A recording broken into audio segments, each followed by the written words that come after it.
rainbow when the sun is behind you. Flat Earth Proof 26. The Analemma. This is the analemma, the path the sun traces in the sky above the Earth over the course of the year. You may have been introduced to this graph in school, but it was probably not much more than a brief honorable mention, associating it with old-school navigation in an era long past. Whilst old maps consistently incorporated this element, usually with great detail, newer maps curiously seem to leave this component out altogether. Now, imagine if maps began leaving out the compass rose, or latitudinal and longitudinal lines of reference. And this analemma charts the very path of the sun overhead. Maybe there's a clue here that could lead us in the right direction. Shouldn't a ball Earth, undoubtedly having symmetrical northern and southern hemispheres, have the sun form a symmetrical figure eight overhead? So what's the deal with the crossing point being so northernly off-center? Well, authorities claim this variation is due to the fluctuation in speed of the Earth, as it is said to increase as it nears the sun in January and decreases when it's farthest from the sun in June, thus keeping to Kepler's principle of equal area and angular momentum. But looking at the actual alleged orbit of the Earth, which forms a near perfect circle, supposedly, it simply doesn't match the analemma's variation, despite the analemma being in fact how the sun observably travels back and forth between the tropics in its yearly circuit over and around the flat Earth. In fact, so stark is this discrepancy that some modern textbooks have even gone so far as to revise the shape of the analemma into a perfect figure eight, which any navigator would have considered misinformation, an oversimplification of the actual graph. But the analemma, curiously, is not the only thing they've removed from their public curriculum over time. Flat Earth Proof 27. Circumnavigation. The Earth isn't flat. Don't you know anything? Haven't you heard of circumnavigation? Well, yes, but every circumnavigator has traveled in an eastward or westward direction. Find one that has broken the north-south barrier, and then we can talk. Because just as the sun traveled east to west every day, those circumnavigators are simply making this kind of circle around the flat plane. But nobody will ever be able to go south, past the Antarctic ice wall, continuing on past the alleged South Pole, to come up under the other side of Antarctica and back up northwardly bound, because that's simply not the kind of world we live on. And if it indeed were, they would have surely long since had someone accomplished this feat by now.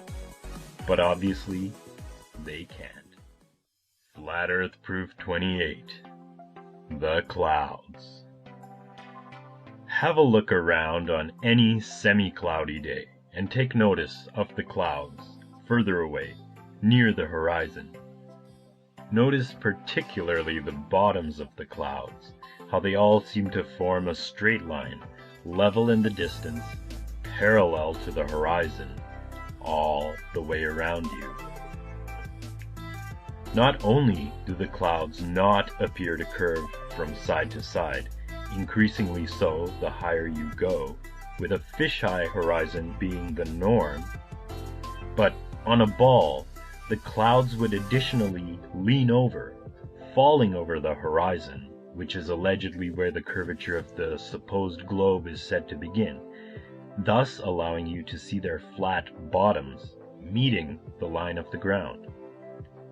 Of course, it's not that way, with deniers resorting to such justifications as, "The Earth is just too big to notice any curvature, derp."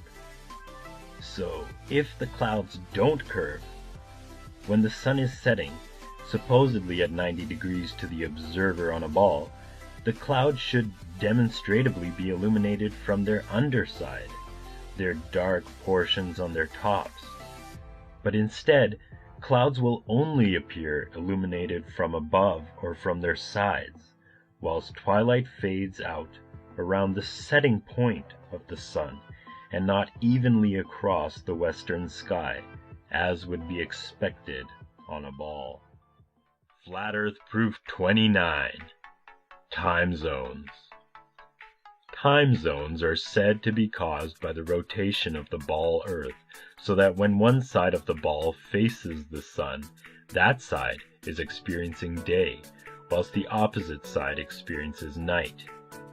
On the flat Earth model, however, the sun is much closer to the Earth than claimed by modern science, acting more like a local spotlight overhead as it revolves around the central pole in 24-hour cycles, illuminating the areas beneath it, then disappearing beyond the scope of the observer's perspective as it moves farther away, creating the illusion of sunrise and sunset.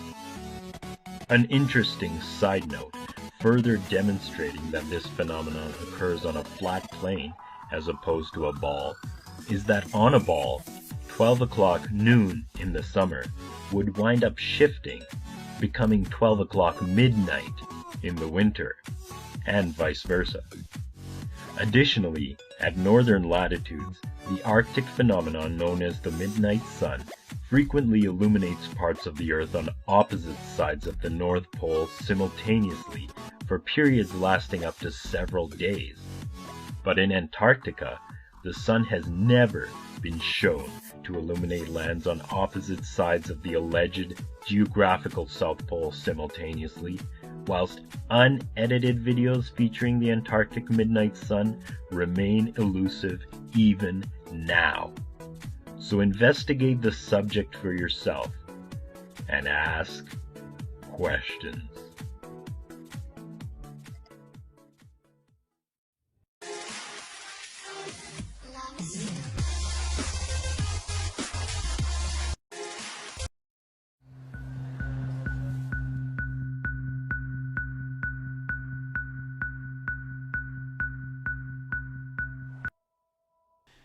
Who was to walk one more mile, his ground would be 72 inches or 6 feet below PJ's.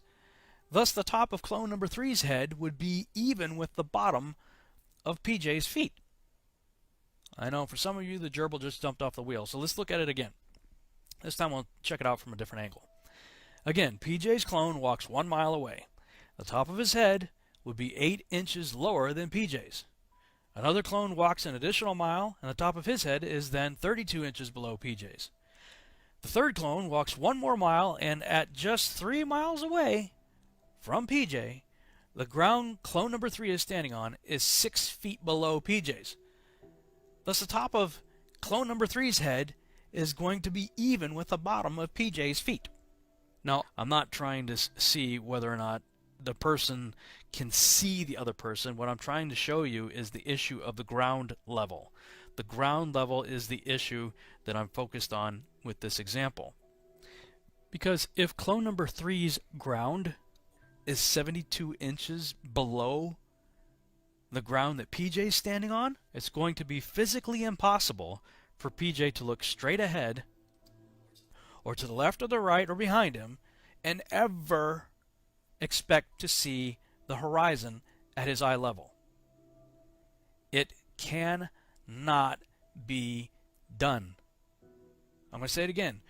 If you're just looking straight ahead, there is no way the horizon could ever be at your eye level. When the ground you're standing on is immediately beginning to recede away from you in every direction, you're standing on a point on a ball, supposedly.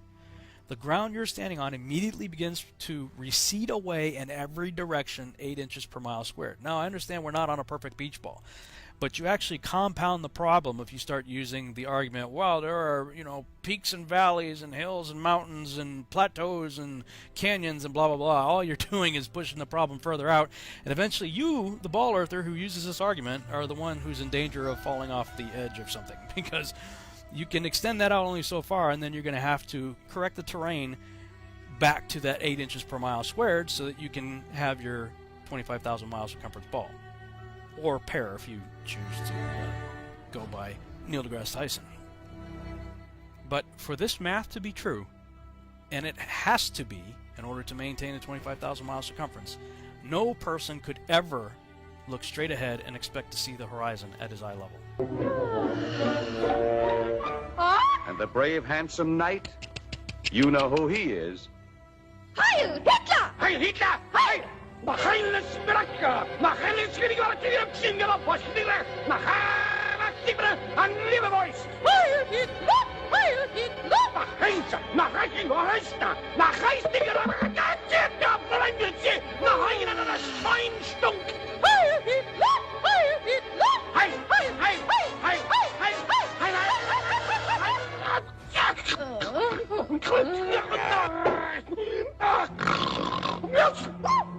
Heil!